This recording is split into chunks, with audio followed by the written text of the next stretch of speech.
తాట్రాయి మండలం పోలవరం ప్రాథమిక వ్యవసాయ సహకార సంఘంలో చిరు ఉద్యోగి పింకుల రామకృష్ణను సొసైటీలో విధులను నిర్వహించకుండా సొసైటీ ప్రెసిడెంట్ ఎర్ర ప్రసాద్ అడ్డుకుంటున్నారని రామకృష్ణ మీడియా సమావేశంలో తెలిపారు. దళితుడైనందున తనను విధులకు వెళ్లినా ఎటువంటి పని చెప్పకుండా సొసైటీ ప్రెసిడెంట్ ఎర్ర ప్రసాద్ అడ్డుకుంటున్నాడని రామకృష్ణ ఆవేదన చెందుతూ ఆరోపణలు చేశారు. ఒక కార్యక్రమంలో నేను సార్ అనలేదని, అది మనసులో ఉంచుకొని ఇదంతా చేస్తున్నాడని, గత 2 సంవత్సరాలుగా సొసైటీలో చిరు ఉద్యోగిగా పనిచేస్తున్నానని, నాపై కావాలని అవినీతి ఆరోపణలు చేస్తూ కక్షపూరితంగా వ్యవహరిస్తున్నారని అన్నారు. ఈ వ్యవహారంపై సిపిఐ ఎంఎల్ లిబరేషన్ రాష్ట్ర కార్యవర్గ సభ్యులు డి హరినాథ్ మాట్లాడుతూ పింకుల రామకృష్ణ విషయంలో మంత్రి కొలుసు పార్థసారథి చొరవ తీసుకుని పూర్తి విచారణ చేపట్టి పింకుల రామకృష్ణకు న్యాయం చేయాలని కోరుతున్నట్లు తెలిపారు. ఇదేదో తప్పు చేసినట్టు నన్ను అందరూ చిన్న చూపు చూస్తున్నారండి. నాకు అసలు మానసికంగా నేను ఏం చేస్తున్నాను, ఒక పరిస్థితులలో నాకు ఇంటికాడ కూడా ఏం చేస్తున్నానో నాకు తెలియదు. నా ఫ్యామిలీ బాగా సఫర్ అవుతుందండి. నన్ను కావాలనే ఇబ్బంది పెడుతున్నారండి. ఒక దళితుడికి పుట్టడమే నా తప్పండి. ఇది నన్ను సొసైటీలో 7వ తారీఖు కాలంలో ఈయన ఇవాళ వరకు ఒక మూల కూర్చోబెట్టి నాకు రిజిస్టర్లో సంతకం పెట్టనట్లేదు, ఏ పని చెప్పట్లేదు. నన్ను ఒక దోషిలాగా, ఒక దొంగలాగా ట్రీట్ చేసి, ఒక దళితుడిని ఇదివరకు పూర్వ రోజులలో ఇదివరకు ఎక్కడ జరిగే దళితుడికి ఇప్పుడు కూడా అదే జరుగుతుందండి. మా సొసైటీలో ఒక ప్రెసిడెంట్ గారు ఐరన్ ప్రసాద్ గారు నా మీద ఈ లేనిపోని ఆరోపణలు వేసి ఒక చిన్న చూపు చూసేది దళితుడిని పుట్టడమే నా తప్పు. దాని మీదే వీళ్ళందరూ నా మీద కక్ష సాధింపులు చేస్తున్నారండి. గౌరవనీయులైన పార్థసారథి గారు, మంత్రి గారు చొరవ చూసుకొని నాకు న్యాయం జరిగేలాగా చూడాలని మంత్రి గారికి కోరుకుంటున్నానండి. ఇవన్నీ మంత్రి గారి దగ్గరికి వెళ్ళిందాక మంత్రి గారు చొరవ తీసుకొని దీన్ని నాకు న్యాయం చేయాలని కోరుకుంటున్నాను. జటిలం చేస్తున్నారు. ఏంటంటే వాస్తవంగా ప్రసాద్ గారు అనలేదనే దాంతో ప్రారంభమైంది. ఇది నాకు తెలిసినంత వరకు ఇప్పుడు సమాచారం సేకరిస్తే దానికి సంబంధించి కూడా పెద్దల సమక్షంలో అతను ఒకవేళ అలా అని ఉంటే తప్పు అని కూడా అతనితో ఎక్స్ప్లెయిన్ చేయటం, మీరు కూడా దాన్ని అంగీకరించి నువ్వు కొనసాగరాని కార్యక్రమాల్లో చెప్పడం కూడా జరిగిందని తెలిసింది.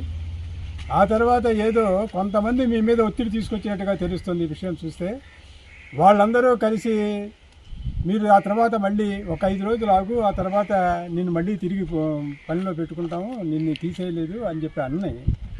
5 రోజుల తర్వాత ఈ సమస్యని నీ సంగతి నువ్వు చూసుకో, మా సంగతి నేను చూసుకుంటాం అనే పరిస్థితికి రెచ్చగొడుతున్నారంటే ఇది సావ్యం కాదు. 2 సంవత్సరాల నుంచి అతను ఇక్కడ పనిచేస్తున్నాడు. అతని మీద ఎటువంటి అవినీతి ఆరోపణలు ఉన్నా 2 సంవత్సరాల నుంచి అది బయటకు వచ్చి ఉండాల్సింది. ఈ సంఘటనల తరువాత అవినీతి ఆరోపణలు తీసుకొచ్చి అతన్ని బలి చేయాలని చూడటం సరైనది కాదు. ఇది దీని మీద బహిరంగ విచారణ జరపాలి. కోఆపరేటివ్ సొసైటీకి సంబంధించిన అధికారులు ఎవరైతే ఉన్నారో, అలానే మంత్రి గారి గురించి కూడా ఇక్కడ ఒక బీసీ మంత్రి ఉన్నారు. మరి ఆయన పార్థసారథి గారు ఈ సొసైటీలో జరుగుతున్న అవినీతి కనుక ఉన్నట్టయితే ఇతను గుండు సూది లాంటి వాడు. దాంట్లో ఇతను కేవలం ఫైల్స్ మోసేవాడు తప్పితే ఆ లోన్ శాంక్షనింగు, ఆ వ్యవహారాలన్నీ ఇతనికి సంబంధం లేని విషయం. అది పబ్లిక్లో కొంతమందిని రెచ్చగొట్టి ఇతనికి ఏదో కొంత డబ్బులు ఇచ్చామన్నట్టుగా రకరకాలుగా ఈ సంఘటన తర్వాత మొట్టమొదట ప్రారంభమైంది ప్రసాద్ గారు అనలేదు, దాని నుంచి ప్రారంభమైంది. కాబట్టి దయచేసి మీరు ఈ విషయాన్ని రప్చర్ చేయకుండా అతని జీవనాన్ని ఏంటంటే మీరు లక్షల మందికి ఉద్యోగాలు ఇస్తామన్నమాటే ప్రభుత్వాలు నెరవేర్చలే. ఉన్న ఉద్యోగాన్ని కూడా అవుట్సోర్సింగ్లో పనిచేస్తున్నాడు అతి తక్కువ వేతనానికి. అతనికి ఇదే జీవనాధారం. ఇదే కనుక పోతే అతను ఆత్మహత్య చేసుకునే పరిస్థితి రాబోతుంది. అందుకని ఇప్పటికైనా సరే ప్రభుత్వం స్పందించి అతని ఉద్యోగంలో కొనసాగే విధంగా చేయాలి. దీని మీద అతను ఈ రోజున ఇంతకాలం వచ్చిన తర్వాత గారు అనే పదాన్ని పట్టుకొని ఊగిలాడటం కూడా అది ఒకళ్ళు ఇచ్చే రెస్పెక్ట్. అది ఎదుటివాడు మన గౌరవం ఇవ్వాలి తప్పితే మనం అడిగి తీసుకోలేము.